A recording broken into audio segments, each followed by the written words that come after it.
Hi, everyone. This is Dan Sullivan, and we're here for another podcast episode of Anything and Everything.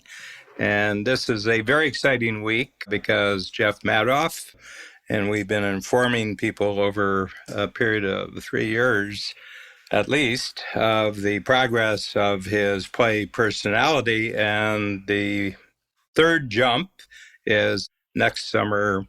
12 weeks, is it? Do you have 12 weeks? Yes. 12 weeks in Chicago at a wonderfully renovated, I guess, early 20th century theater, the Studebaker Theater, which is from Jeff's comments because he just came back from Chicago for audition week. So just walk us through what audition week is, because you had auditions for the first workshop presentations in New York City, which Babs and I were invited to, probably slightly contrary to union rules. And we're invited in because you got to know people, and I know Jeff. And the other one is the opening, the real opening on the road, which was in Philadelphia last February, if I believe. March. Yeah. March. This is big time, big time. Chicago is a great theater city, great talent pool, both on the acting side and certainly on the music side. And you've just went there. So how do you approach this? Because, you know, you're moving up in league every time you take another jump with it. And probably 100 people start off with a play, and we're down under 10, probably, the number of plays that get started as an idea. They're now at the stage that you're at right now. We've actually had the table read, which was first, and the first time I did any kind of auditions, although they were very limited, but we got people from Hamilton because they liked the script, passed it on to some other people. And so in my office for Lloyd and myself, my wife, and maybe 5 other people whose opinions we wanted, we did a table read after those auditions. Then we did the 29-hour where we performed in front of 100 plus people at the Orbach Theater. That was a whole starting over again, finding talent and auditioning. Then the workshop, then Malvern. And now the 5th incarnation is for Chicago. And the audition process is quite fascinating. You know, it starts off these days, it didn't used to be the case. And this did happen before COVID also, where you get links and some actors already have things they submit for auditions depending on the play. Other ones will record music if it's a musical that relates to the play, or they'll just send you the songs, that 1 or 2 numbers that they think showcases their talents. They will read the sides from the play, and the sides are basically pages from the script. And so depending on who they're auditioning for, they'll read for that. And then what we went in for this past week was we did an elimination. So there were a number of people that we saw on video that we didn't feel were right. So we didn't invite them in person, but we did. So I had the first wave was probably 88 people, at least, something like that. And we had auditions for probably 25, 30, because it's hard to tell on video. That's the worst way for the talent and for us, to really tell what they've got. I actually started dance auditions on Monday. In our case, it requires a collaboration among a bunch of people. So there's me as the playwright. There is Sheldon Epps, who is our director, who's evaluating the talent in a particular way. And he and I collaborate a lot on that. What do we like? What side should they? We have them read, whatever. Shelton Beckton, the musical director. And it's so interesting to watch Shelton because I don't know his world as well as I know the other. And then similarly with Edgar Godino, our choreographer. And so he started Monday before the other 3 of us even got there, because he started with dance and movement auditions. So he got there a day ahead of us, because that would eliminate certain people. We wouldn't need to read them if they couldn't do the required moves. One of the things is that from a talent standpoint, if I'm looking at it from the actors, they've got to do three things. They've got to be able to be a good actor, they've got to be able to be a good singer, and they have to be a good dancer. And so musicals are a trifecta of talent. I mean, there's lots of great actors who can't do the other two, and there's dancers who can't do the other two, and there's singers who can't do the other two. That's right. Yeah. That's right. And the term in the theater is triple threat. And I think that all of the people listening know who Hugh Jackman is. Yes. Who can play Wolverine and be menacing and dark, but he is currently starring in Music Man. He's a tremendous singer and dancer and actor, and he has that X factor that we need in our two Lloyds, which is that there's a charisma. Because there are people that can sing, dance, and act who are quite good at it, but they don't have the star quality. Yeah. The thing is that, explain who Lloyd is, because we probably have new listeners today. So this is a historical musical in the sense it's based on the life of an actual crossover artist who actually is probably the bridge from a previous genre of music to rock and roll in the very early 1950s. Right, 1952. Lloyd recorded a song called Lottie Miss Claudie, which is considered one of the cornerstone songs of rock and roll. The music business at that time was an adult business.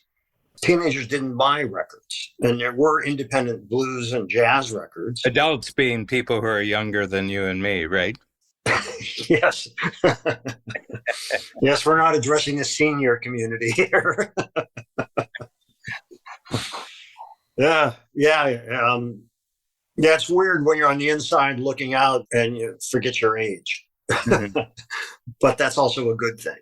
As I often say, I have aged, I just haven't matured. Lloyd's recording of Lottie Miss Claudie was a catalyst for a seismic change in the music industry. It was the first record by a teenager that sold over 1 million copies. Portable record players. You think about our grandparents' age, and, Dan, you'd go to their home and see that big piece of furniture. Yeah, they were 78s when I was growing up. The ones that were as fragile as China. Yes. And the thing is that they would have 5 of these 78s, which are like that big around, in a sleeve, in a binder, which is why they were called record albums, because it was actually an album of records that would be an opera or classical music or something. So Lloyd entered the world at a time when the youth movement, he was a catalyst in that. The birth of rock and roll, he was a significant catalyst in that, and the civil rights movement. And all these things were converging at a unique time in history. And he was the first teenager to sell over 1 million records. He was the first musician of any color to start his own label. He was an entrepreneur.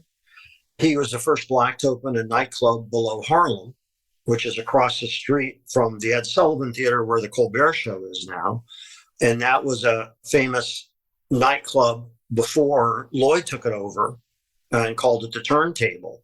So he was an entrepreneur. He was a recording artist. He was an innovator.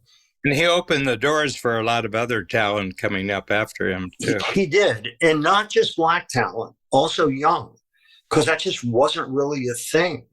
But then it caught fire. And, a lot of America thinks, that Elvis was the king of rock and roll. Elvis did not think he was the king of rock and roll. And one of the first big hits that Elvis had was Lottie Miss Claudie. And there's a really cool version you can look at on YouTube, which is Elvis's comeback concert. I think it's in 1968. And he did an acoustic version of it. And it's just fabulous. So Lloyd is a really interesting character. I had done a documentary about him and got to know him.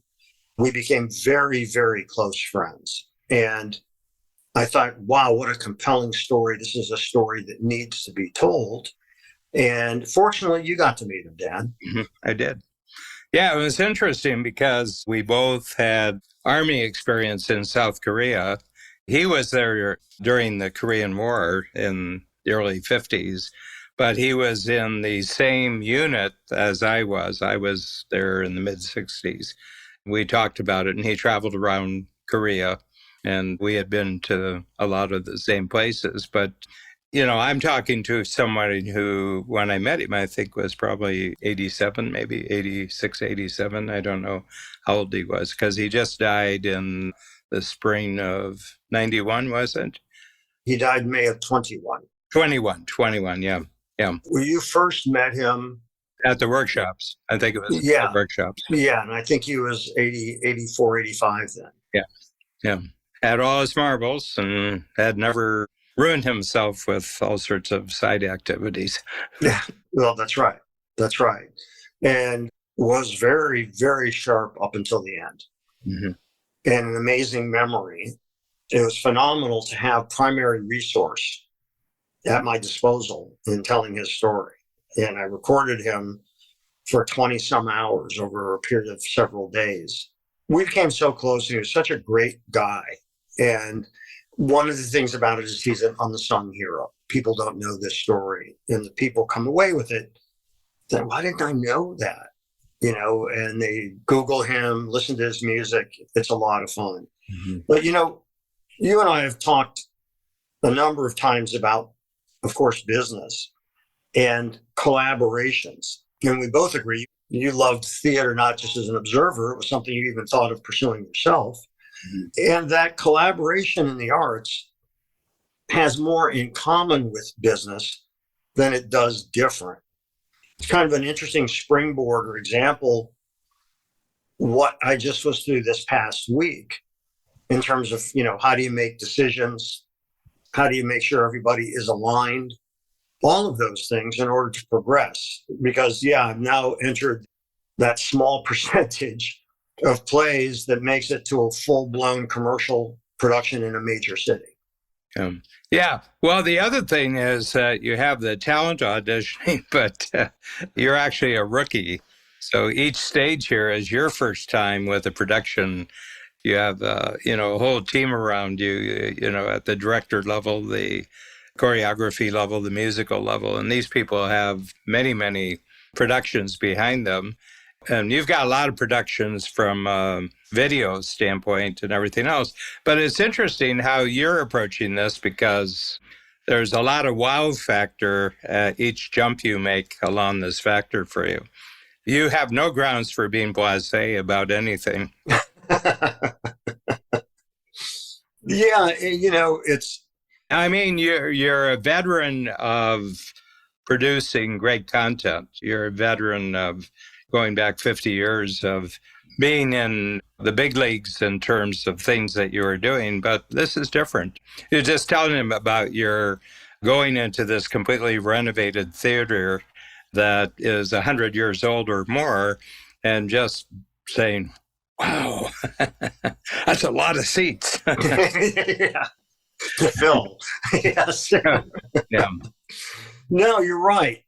And it's very cool. Is it daunting? Yes. Yeah. And, because there's a lot of people, more and more, who are investing in this as we move forward. So I feel beholden to all the people who are involved. And, the people who fund this, although they aren't in the trenches on the day-to-day basis, if we didn't get their funding, we wouldn't be in the trenches on a day-to-day basis. So gratitude all around. Yeah. In terms of that. And I think a lot of people forget that part. That all of a sudden somebody, if a purse string is tightening, they start resenting somebody instead of realizing, well, they made an investment. Yep.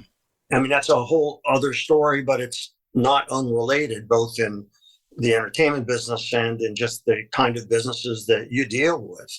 But, it's interesting because I was thinking as you were saying, the director, musical director, and all the creative talents I have, set design, lighting design, sound design, choreography, the projection and all that. Well, I had to audition them. And auditioning them was looking at their work, meeting them, because You can love somebody's work, but if you don't have a rapport, if you don't have a chemistry with them, that's a danger. That's a danger. And, it's hard enough mounting a play or a business that you want to make sure that you're getting involved with the right people. Yeah. Well, the other thing is they can be great front stage, but they may be a problem backstage.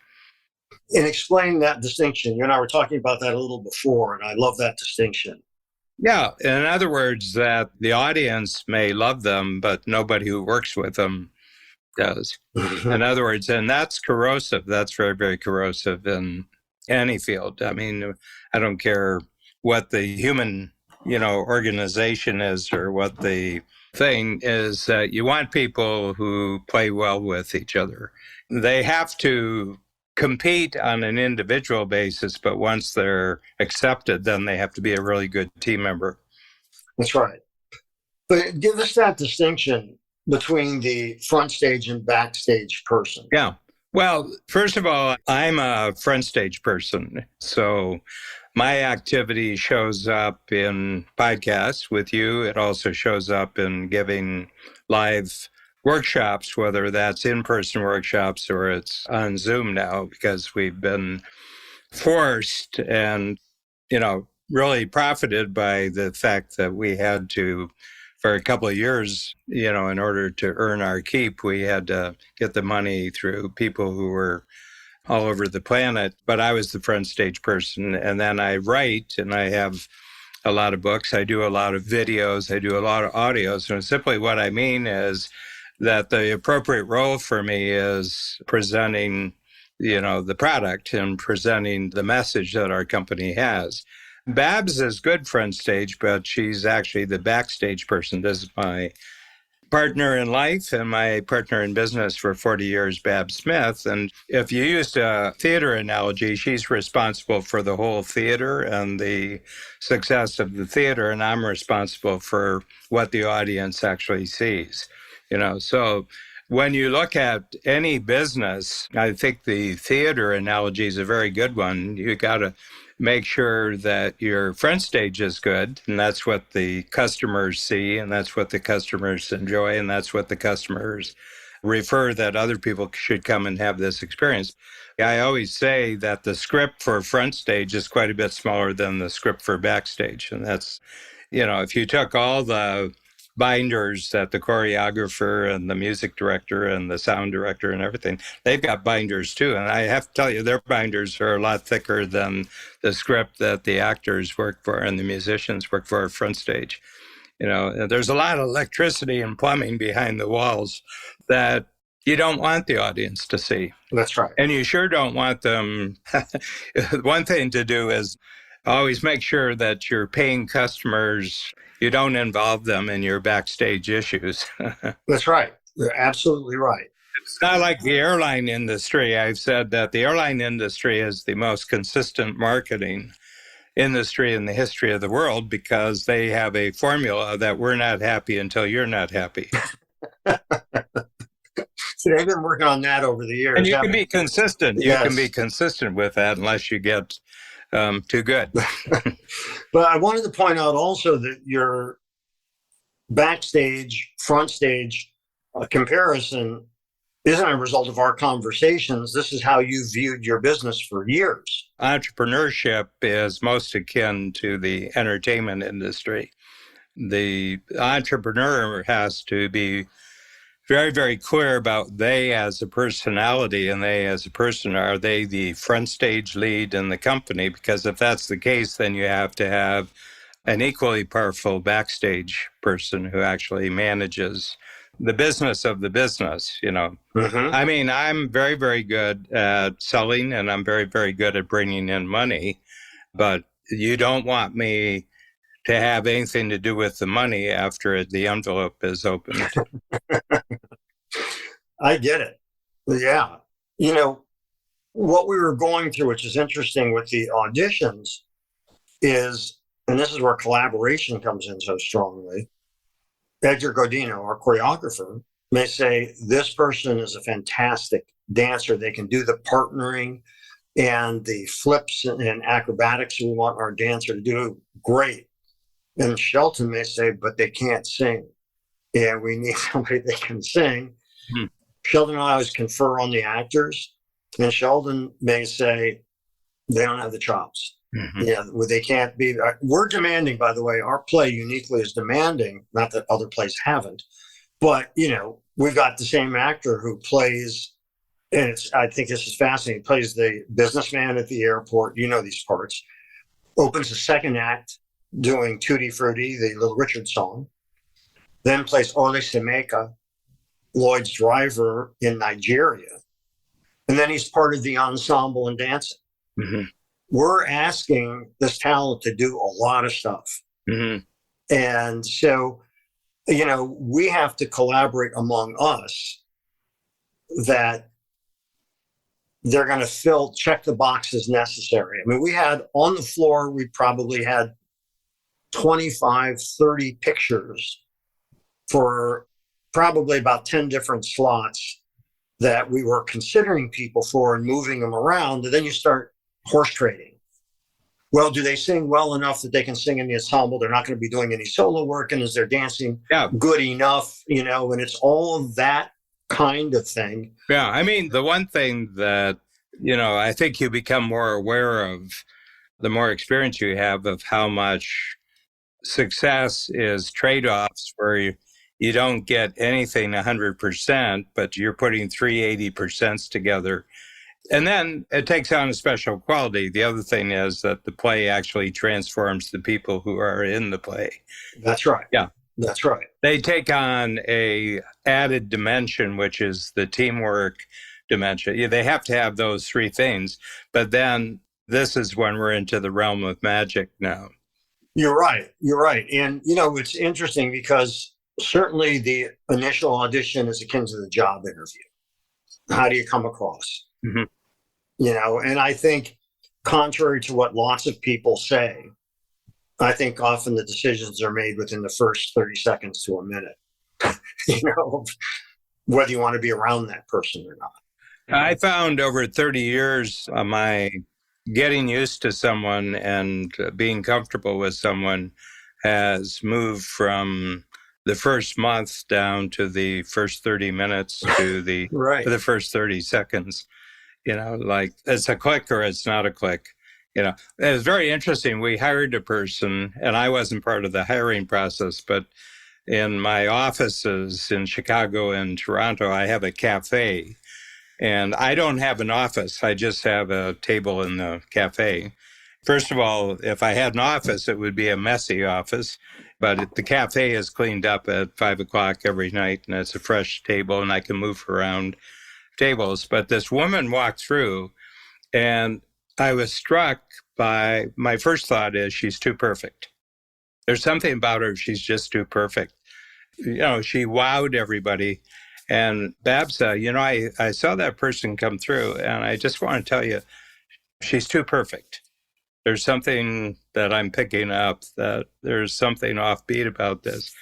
One of our team leaders started going through emails and started going through social media and everything. And there was one email that was actually a doorway into another entire email universe.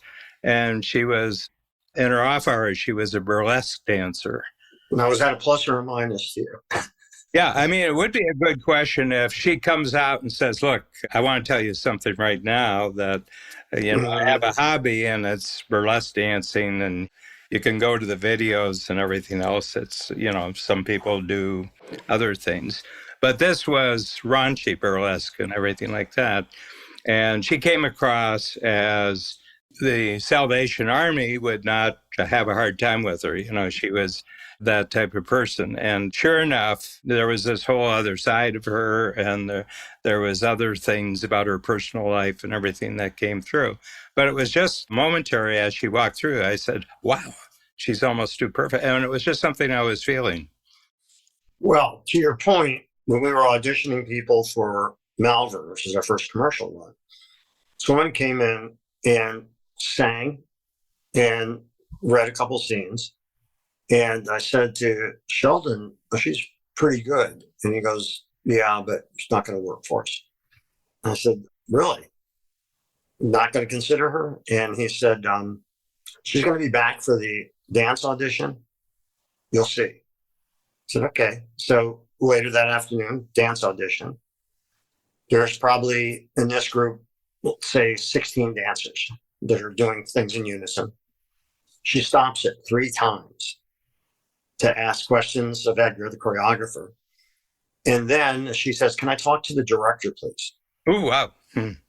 And so the director has already talked. and Sheldon goes down there, and her back was to me. She's talking to him, and Sheldon's my eyes catch, and he goes, huh? And he came back and he said, you see what I mean? Mm-hmm. And, because he's auditioned people for hundreds and hundreds of shows, he gets the vibe of somebody who's going to be a problem. And he said, look, she's the kind of person that requires constant attention and disrupts the whole community that we have. Mm-hmm. And we can't have somebody like that. No, and and so was she talented? Yeah, she was talented. But there are talented people who don't do that. And so you keep looking instead of settling. Yeah, and it's a funny thing because my feeling is that intuition is highly developed wisdom that comes from years and years of trial and error experience. Yes. Okay. And so intuition is not a haphazard thing.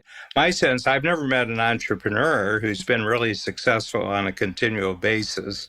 And what I mean by that, adapting to change very, very quickly, in the marketplace, in the economy, and culturally, there's changes, who doesn't have a very, very nose for something's changing. What was working last quarter may not work this quarter, and we got to get ready for it. And there's no factual information that in any way would support that intuition right now. Mm-hmm. But there may be in a month, and the intuition is picking up on a future problem early or a future opportunity early. Yeah, and I want to mention something that also feeds into this from the talent aspect or the job candidate aspect. So going back some years when I was interviewing some people for an editing position from my production company, somebody came through and we were talking a bit. And I said, are you familiar with what we do? And he said, no, not really. And I said, well, then what are you doing here? And he was like kind of stunned. And I said, well, you're applying for a job. So I assumed that you would like to get a job, yet you don't know anything about the company. It's easy enough to research who we are and look at our work, and you hadn't done either. Yeah. And I thought, well, that's not good. Why would you do that? Now, flip that now to theater. Mm-hmm. We have somebody who's reading for a part. They know the song, or they know what's required. They have the sides. Let's say they see Lottie Miss Claudie in there. And so they don't sing it at all right. And they didn't bother to Google it, go to YouTube and hear it so they could do the melody right. Mm-hmm. And so Shelton, the musical director, and Shelton look at each other and say, and I said, isn't that like auditioning 101? Be prepared. So whether you're auditioning for a company, or whether you're auditioning for a play, do your homework. Well, yeah. Directly the person I'm talking about here, and that's Gord Vickman, who's our podcast manager, who afterwards will package this and put it into the proper format. But we put in the specs for a podcast manager, and then we have like a 5-step hiring process where I'm the last person actually to meet the person. I talk to all of our team what I'm looking for. Gord made it through all 4 previous filters. And the 4th one was, which of Dan's podcasts do you like the best? And they said, Dan's podcast, what's that? And Gord had listened to about 20 of the podcasts. And when he came in, he said, I really like the one that you did on your father. And you're talking about what you learned from your father, your business instincts. And he said, but I have a couple of questions to ask for you that came up when I was watching the podcast. And he was totally into the activity that he was going to be responsible for. But even my whole approach to it, he wanted to know how I had drawn the particular insights from my father, because my father was terrific as a worker and he was a good landscaper and a good farmer, but he could only be on his own. He never really knew how to hire. And I worked for him, and not the sort of person I'd want to have as a boss.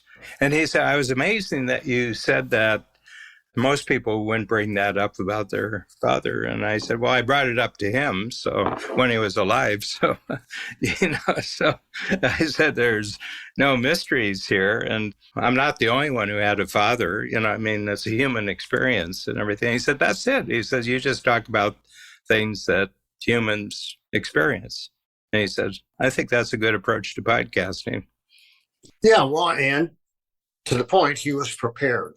Yeah. And he was prepared to ask you questions. Yeah. Yeah. Well, one of the actors who was auditioning for the part of the lawyer, we wanted to hear him do that. We heard him do a couple of things. We wanted to hear him do that. And so, we said, do you want to take a few minutes to do it? Because he hadn't seen the sides yet. So he comes back in like 15 minutes and he said, so I just want to be clear about something. He is in Louisiana. Is he from Louisiana? And he said, yes. So he said, so he's got a Southern accent. And so, he wanted to up his odds by asking the right questions so he could interpret the part. Yeah. And that was really interesting because to me, again, that's kind of 101 basics. Ask key questions, show you're interested. I think the biggest thing there, he's actually seen the play not from his perspective, but from your perspective. That's right. And that's a key thing in collaboration. And right off the bat that if he starts off by seeing things from your perspective, he's just answered about 15 questions that don't have to be asked. Yes, that's right. Because what that activity does is win the confidence. Yeah. That's right. Yeah, because you just want to write somebody's name in, and that's a solution. You don't want that name to be a problem. That's right. So when I think about collaborations, what makes a good collaboration?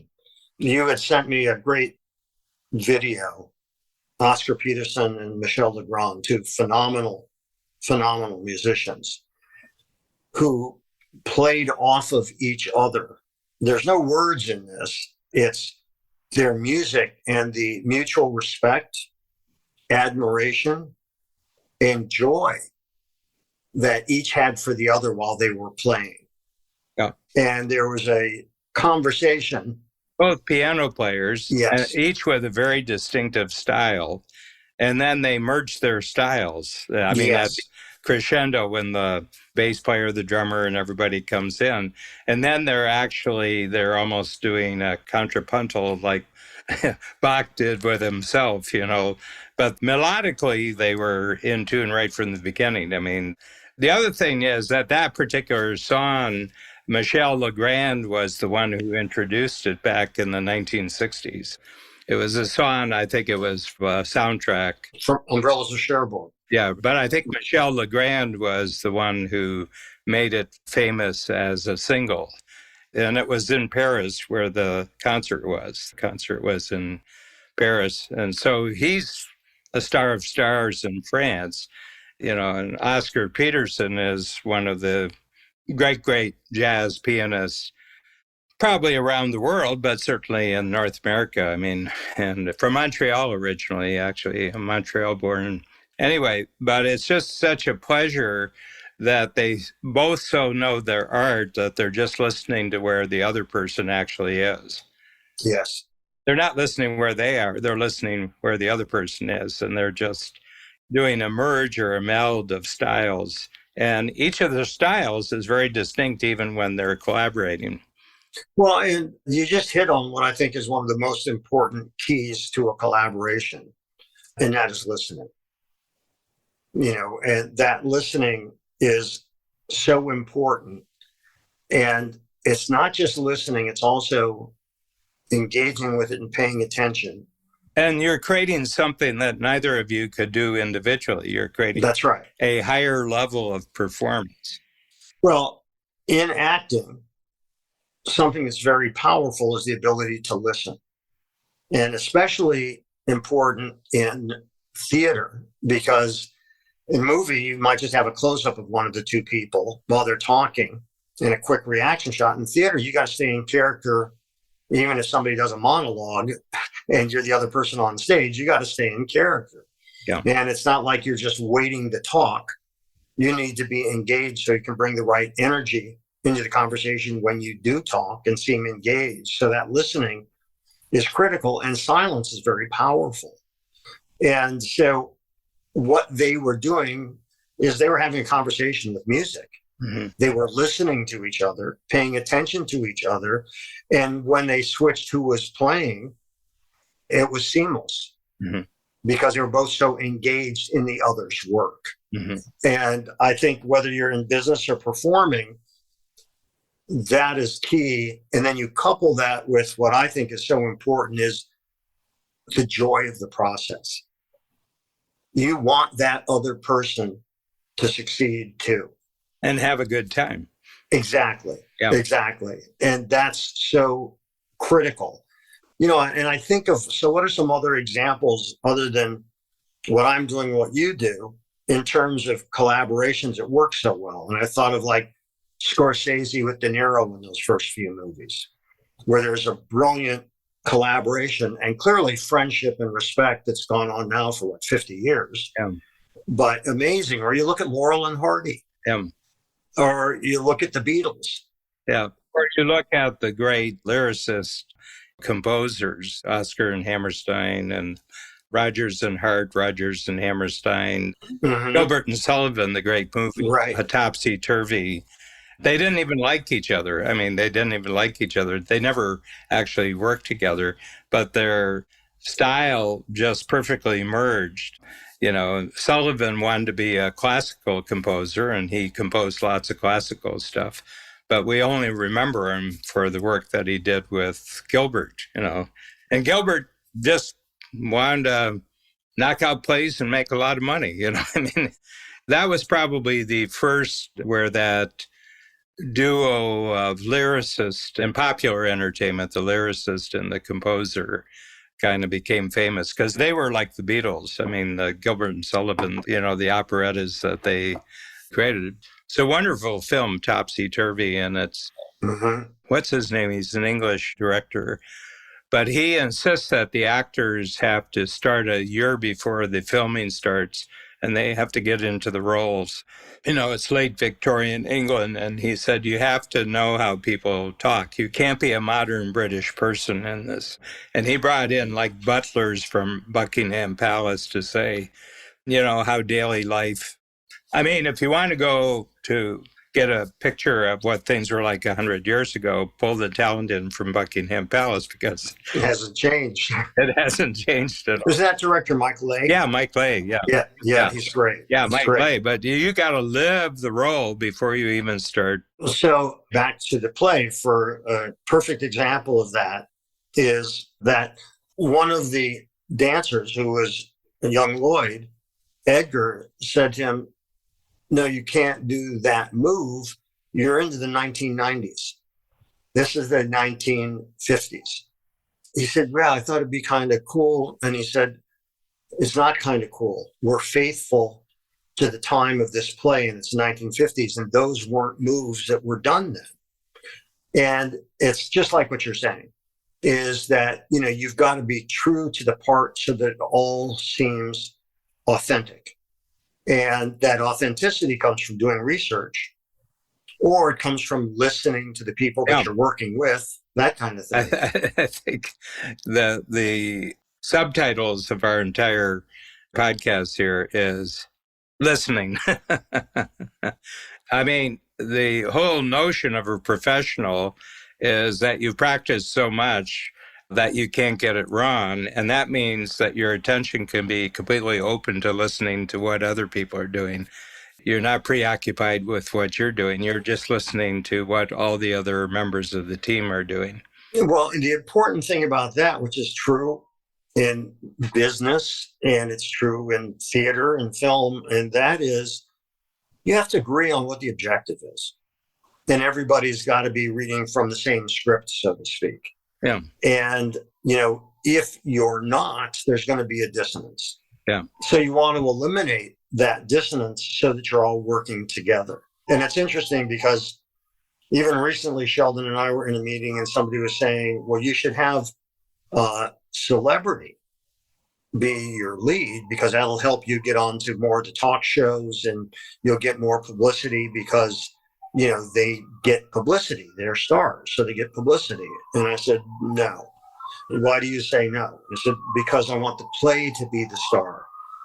I don't want Lloyd Price is interpreted by X, or X is Lloyd Price. I want it to be personality, the Lloyd Price musical.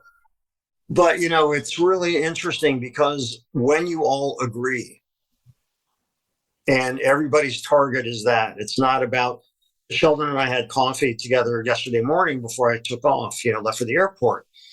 And we were saying about a particular scene, what would you think if we did it this way and we gave that decision to this character instead of that character? That could change the color of that scene, give that character more power, and deepen their relationship. Mm-hmm. And I said, oh, I like that. That's cool. Mm-hmm. I'll try that.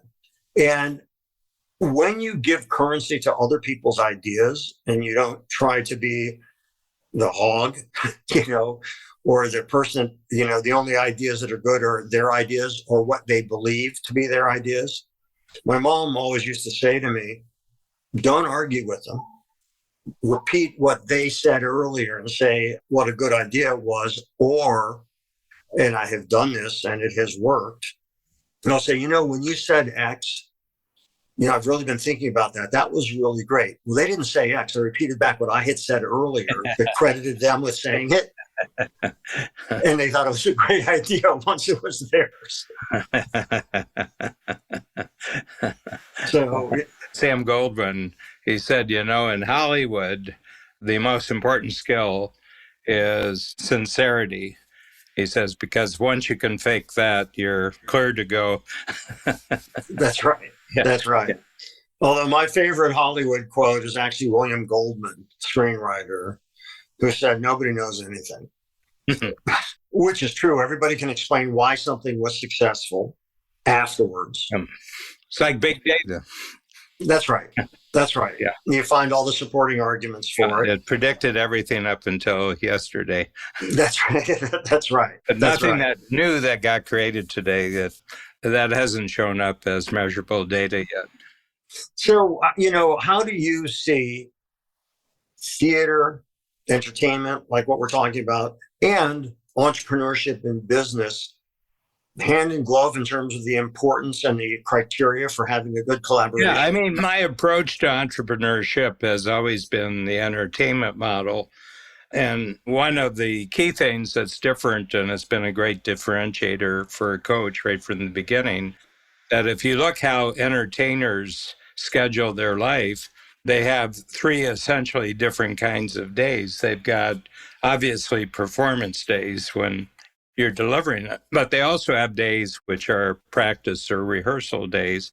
And then they have free time, either willingly or unwillingly, they have free time. And so there have to be rejuvenation periods because it's very demanding work. But most people, entrepreneurs, attempt to run their life by a corporate bureaucratic day, which is everything mixed together every day, including the weekends. And the email is never off. The cell phone is never off. And I said, I don't think you get great performance. I think you get, at best, acceptable average performance from people. But there's no distinctions. You're just part of the same process for years on end. And there has to be these very sharp, energetically different kind of ways that you lead your life. I mean, a performance day isn't what you did when the audience can see you. The performance day was how you got up that morning, how you prepared yourself, to go there. And the whole day you have to consider as performance day, because you can't have out of character moments during that day. You have to be in character, but that takes a lot of energy. And you have to have days when you're off. And plus that, it took a lot of practice and rehearsal to get you to the point where you could be convincingly in character. And that takes a lot of energy. And you've got to have a 180-degree break from that at certain points, because you may be moving on to a totally different game, a totally different play. So we instituted that rate from the beginning, and it's done wonders. And our entrepreneurs make twice as much money in half the amount of work time, But that was just for my entertainment days. I said, this whole corporate and bureaucratic time system at best delivers high quality mediocrity. I love high quality mediocrity. Well, it's better than low quality mediocrity. That's true. I have about 5 before I have to be summoned. Your parole officer is knocking at the door. Yes. My bracelet just went off. Yeah, I think that on one side of the equation, those who are trying to get the work, this is just to kind of wrap things up. I think it's important to be prepared. Not only know what you're applying for, but why are you applying? And so the example you gave of Gord, who came in prepared with questions and who was fully knowledgeable about what you did, as opposed to the person I met with and said, no, I don't really know what you do. Why don't you tell me about it? No, goodbye. And so you can do a lot to get on the team by being prepared. Mm-hmm. And once you're on the team, that collaboration, that willingness to listen, to contribute without ownership, because what you want is to reach the objective you've all agreed as to what it is. And it just makes for a much better time. Yeah. And the play is the star. That's a great line. That's right. Yeah. And I think that you can build about 20 chapters under that particular one-liner. Well, I think that once again, Dan, we have been true to the name, anything and everything. Actually, I thought we were fairly focused, unusually focused today. I think we stayed within parameters today. And we did. There's not many parameters in life that I've ever respected. Well, only because of the interest of time. And I know that you have other commitments. So it's just sometimes by this point in the conversation, we start ricocheting all over the place, but we were relatively speaking pretty focused this time. Yep. Yeah, but it's a great topic. And as we said right at the beginning at the first lunch, when we surprised you by offering to pay for some of the coffee on the overall production, I said, I had a great interest in theater when I was just turning 20, and decided fairly quickly after that it was an interest and I liked it and everything, but it wasn't going to be my career. But this gave me a chance to actually experience it at the major league level from the inside through my discussions with you. This has been a sheer pleasure for us, both Babs and I, to kind of be companions on the trip. Well, you guys are both great companions, and I'm very grateful for the support, both emotional and financial, in moving this forward. And what fun is an experience if you can't share it? Mm-hmm. And so that's a wonderful thing. And thank you for that. Yeah. You know what I'm going to do? I'm going to have Gord go through and pull out all the discussions specifically about the development of the personality production, because we have 2 or 3 years of where you were at that point. And I think it'd be interesting to... Cool. Yeah. That would be interesting. And I want to say to our listeners, we've never said this before, but if you enjoy listening to us, leave a review. That helps on Apple. we'd love to hear what you guys think, what you enjoy listening to, what catches your interest, and we'd appreciate you doing that. Thanks for joining us today on our show, Anything and Everything. If you enjoyed it, please share it with a friend.